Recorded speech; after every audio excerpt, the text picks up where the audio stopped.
Discharge. Discharge of an instrument means the release of all parties from the liabilities arising from the instrument. It signifies the end in the life of negotiable instrument. If the instrument is discharged, all parties, whether primarily or secondarily, are relieved in the liabilities thereon. There are instances when only one or some, but not all of the parties are discharged from liability. How a negotiable instrument is discharged? By payment in due course by, on, or behalf of the principal debtor. To discharge the instrument by the payment of principal debtor, such payment must be made in due course. Payment in due course means payment made at or after the maturity of the instrument to the holder in good faith without notice that this title is defective. The principal debtor refers to the person who is required to pay the instrument, like the maker, the acceptor, and the accommodated party. Payment of instrument by a person secondarily liable does not discharge the instrument, and he is only remitted to his former rights as regards all prior parties. He may strike out his own and subsequent endorsement and renegotiate the instrument. However, the following instruments which had been paid by a secondary party can no longer be negotiated again. An instrument payable to the order of a third person which has been paid by a drawer, and an instrument which has made or accepted for accommodation when paid by accommodated party. By payment in due course by accommodated party. By the intentional cancellation of the instrument. When the instrument is cancelled, it gives rise to the presumption that it is intentionally done by the holder and that he is no longer interested to demand payment thereon.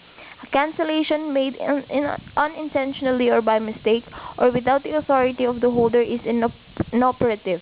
But if a signature thereon appears to have been cancelled, the party who alleges that the cancellation was made unintentionally has burden of proof to show that the cancellation thereof is unintentional, by mistake, or without authority.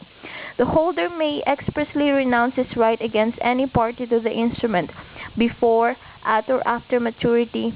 If this right against a principal debtor will be renounced, it must be absolute and unconditional, made at or after maturity, in writing, or an instrument is delivered to the principal debtor.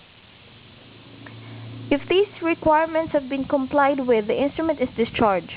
By any act which will discharge a simple contract for the payment of money, an obligation under the contract is extinguished by payment of or performance by the loss of the thing due, by condonation or remission of debt, by confusion of merger of rights, by compensation, by novation, by annulment and rescission of the contract, by prescription, and by fulfillment of resolutory condition.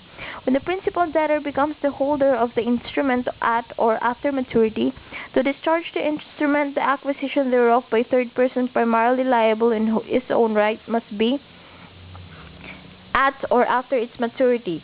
If an instrument is negotiated back to him before maturity, he still renegotiated it. When persons secondarily liable are discharged by any act which discharges the instrument, by the intentional cancellation of his signature by the holder. The following endorsement appear in the instrument: to A signed P, to B signed A, to C signed B, to D signed C. If the signature of A is intentionally cancelled by the holder, A is discharged from liability on the instrument. If the discharge of prior parties. In the previous example, B and C are also discharged from liability because of the discharge of A. B and C.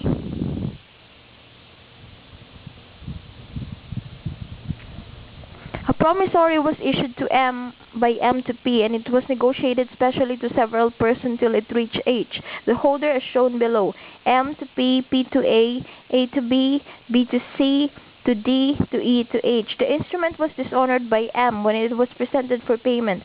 B offered to pay the instrument, but H refused to accept his payment. P together with C, D are discharged from the liability on the instrument by a release of principal debtor unless the holder's